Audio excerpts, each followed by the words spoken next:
Hi everyone, I wanted to show you guys the projects that I've been working on. I recently have been making these flowers inspired by Ellen Rose at SELECTIONSBYER, as well as Jade from JADEDSTUDIOS. These ones I created from the Tim Holtz die, which is the tattered flowers, and so I just think they're beautiful. These are like tie-dye color, you know, so just don't be afraid to mix and match your colors, and that way you can match any palette that you have for your pages on your scrapbook or your minis and other projects cards. And some of them I use pearls, some I use the rosettes. This one I did from the number 5 Sizzix die flower, and then some, like I said, I use pearls, and these ones here. So I'm going to show you how I go about making these. First, like I said, use any flower dye that you guys have. I have these ones right here. And then what I do is you can use like any paint, as long as it takes, you know, doesn't smear or anything. And I'm using, for those flowers, I use the sketching and painting ones from my 100 yen, so they're like that. They're a little bit softer versus the watercolor paint, like from these tubes that I also get from the 100 yen, so they're like these. So I'm going to make one that, these I already painted, and I might go back and make it a little bit darker, and I'm gonna make and show you guys the one that I'm making. So let me get, I think I'm gonna use this darker purple one. So you take your craft paint or your paintbrush or whatever you're using. So this is a little bit darker, and that's all you do is paint it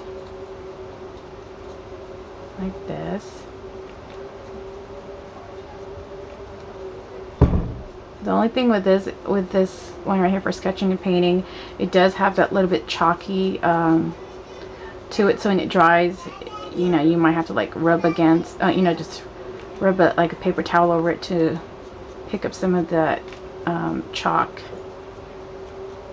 So you can do the water paint if you don't want to do that, but I don't know, it just gives it that softer look that I'm looking for versus some of the water color paint. So that's my contrast that I'm using for this. So, you know, I might change it later on, you know, whatever I want to go ahead and do. So you let that dry, and this paper is like the water paint paper, so it's pretty easy to leave it, and it dries within seconds. But what was I going to show you? Yes, how I make these little rosettes to go inside the flowers. If you get, you know, if you run out of these, if you don't have access to these little rosettes, and you think, you know, they're a little bit pricey, if they are selling it more than 100 yen, like $1, then make your own. So what I went ahead and did, like there's so many videos and tutorials now how you can make these little mini rosettes, is I bought one of those 100 yen punches.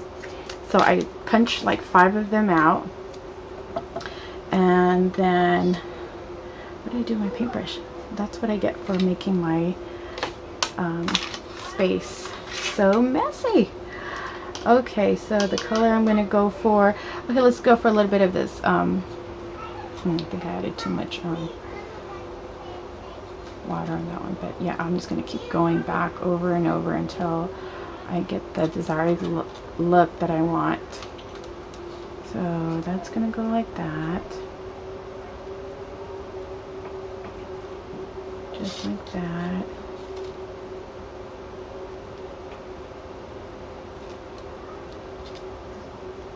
Okay, I'm so glad YouTube decided to go ahead and start letting you videotape for like, what, 14 minutes or 15 minutes, so you have that space and room to do a better tutorials. And that's what I found myself bumping into, is the timing and how I can adjust my camera to do this without holding it over my head. But what's so weird is I didn't know that you just put your camera, your tripod in the middle of your space, and you just like put your arms around it. See, like this. My tripod is right in the middle, but you can't tell that unless I'm telling you that. So once someone had mentioned that on their video tutorial, I was like, that's what I'm going to do. Okay, so I'm going to let that air dry for a bit. And oh yeah, let me show you this. This is so cool. Let me get a little bit of water. Just put a little water here. Look what happens when you go over it again with a different color. So that way, like if you don't like the color, you know, play around with the other color and mix it and make it your own liking. So it's like if it's a color you cannot find, like some pages has colors that you might not have the flower to match it, or a ribbon. Dude, just go ahead and paint it. You know, as long as you don't, you know, spend too much on your items, I say go ahead and just take a take the plunge and just, you know, play with the project and see. So while I let that dry, this is what I was showing you earlier. You see how it's a little bit chalky. So this is Jade's version of, like, with the tweezer, with this little thing on here.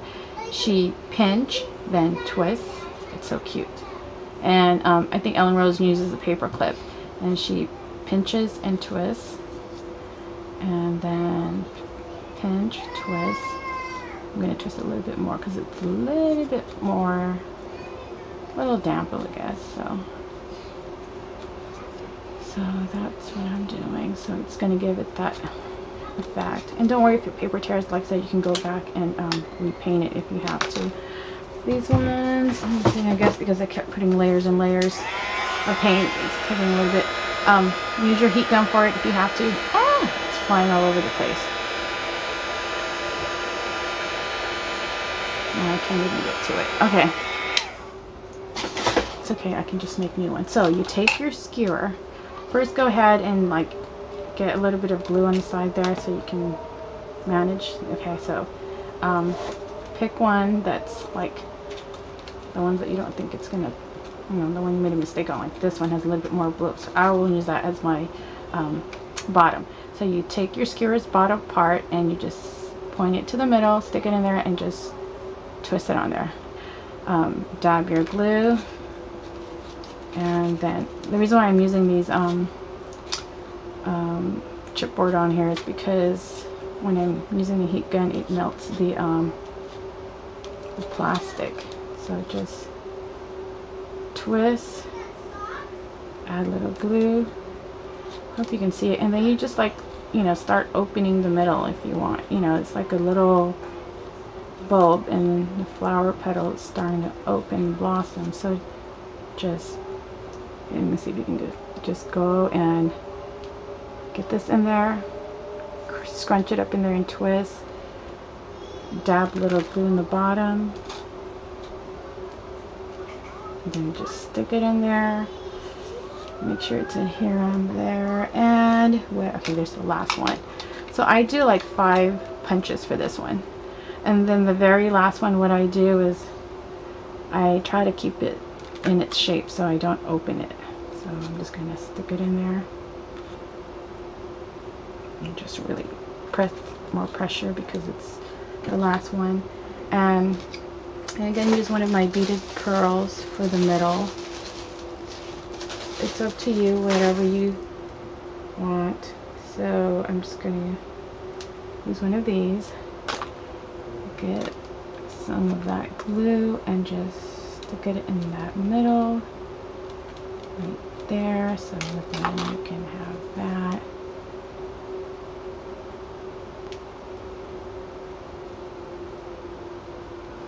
Just play with it, and I think that's cute. You know, it's a little rosette, you know, so that's really cute.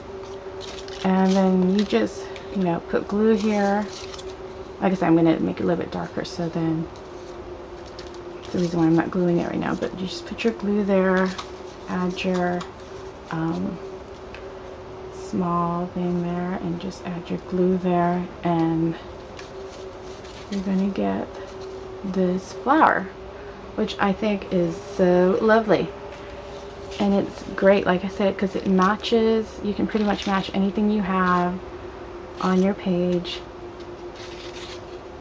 And I think they're just so cute. Mix and match the colors, play with them as if you were back in kindergarten or preschool and you had the opportunity to color. So this looks like a Capo di Monte flower. Love that one. But yeah, and this was the number 5 Physics By flower. So you can mix and match them, see? And I used the pearl on that one. So that is my tutorial. I hope you guys like it, and leave a comment. Thanks. Bye.